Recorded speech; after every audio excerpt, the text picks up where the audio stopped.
Hey, busy bees. Today we are back with another chapter in our My Weird School series, Book 10, Mr. Docker is Off His Rocker by Dan Gutman.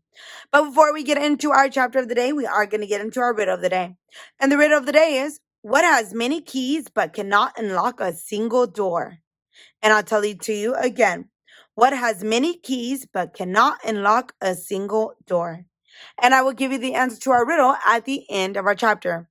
So let's pop open the book and fly through this adventure together. All right, so we ended off with chapter 2, understanding and learning a little bit more about Mr. Docker. So let's get into chapter 3. Stop, drop, and roll. Andrea was so obnoxious with her dictionary. Every 5 minutes, she looked up another word so she could show how smart she is. But I got her. When she went to the bathroom during cleanup time, I snuck over to her desk and opened the dictionary.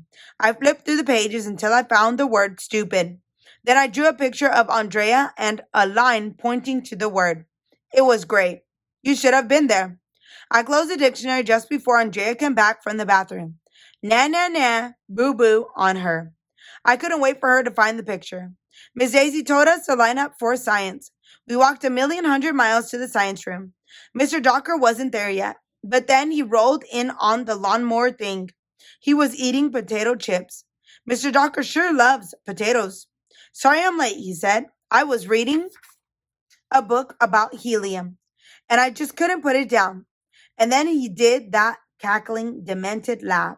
So we had to laugh so he wouldn't give us extra homework. Mr. Docker told us that he is 80 years old and he has seen a lot of science in his life.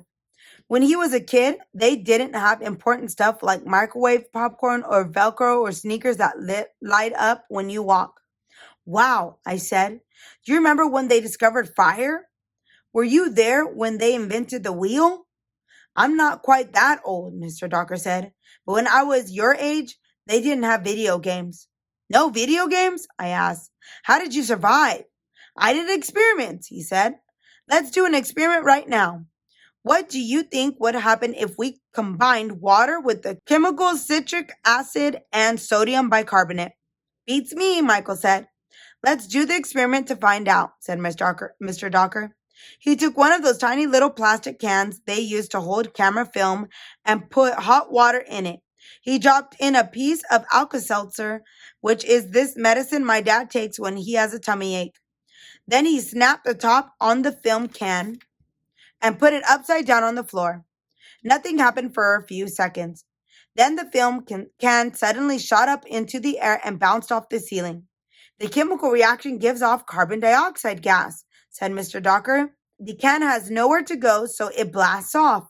Wow, even I had to admit that was cool.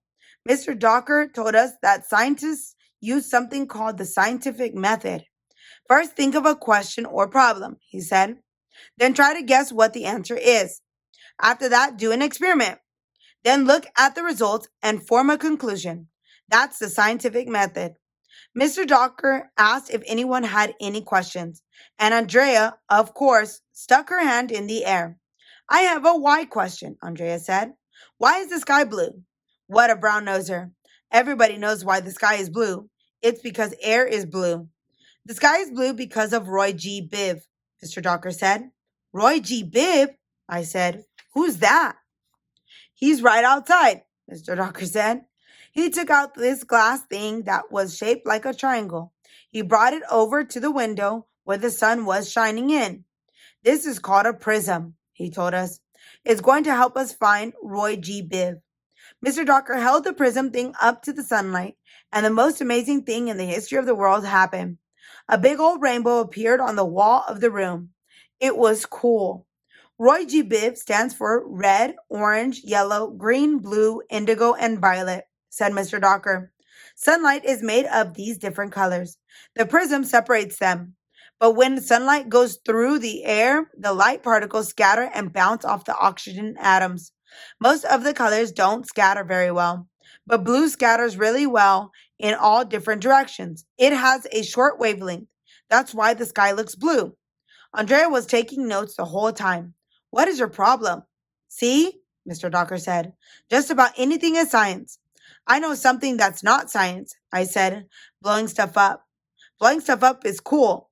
Blowing things up is dangerous, Andrea said. Can you possibly be any more boring? I asked. You're both right, said Mr. Docker. Blowing stuff up is cool and dangerous. It's science, too.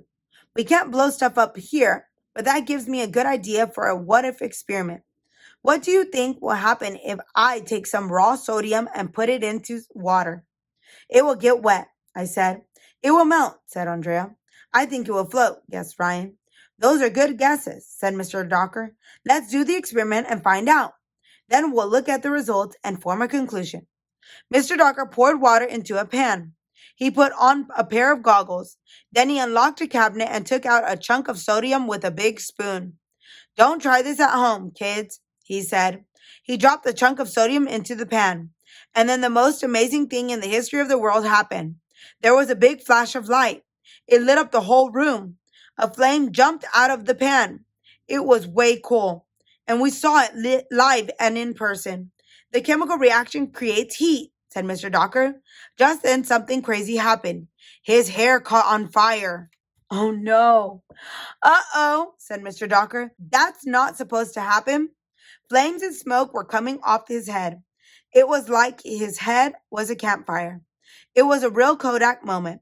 Stick your head in the sink, Michael yelled. Stop, drop, and roll, said Andrea. Throw dirt on him, somebody else yelled. But we couldn't do any of those things. Mr. Docker went running out of the room, screaming that his head was on fire. He ran pretty fast for an old guy. It was cool. Maybe science isn't so nerdy after all. And that is the end of our chapter for today. A longer but interesting chapter. I'm so happy that Mr. Docker is able to complete these experiments to show these kids all these different interesting things about science. Okay? All right, so we are going to get to the riddle of the day, or the answer.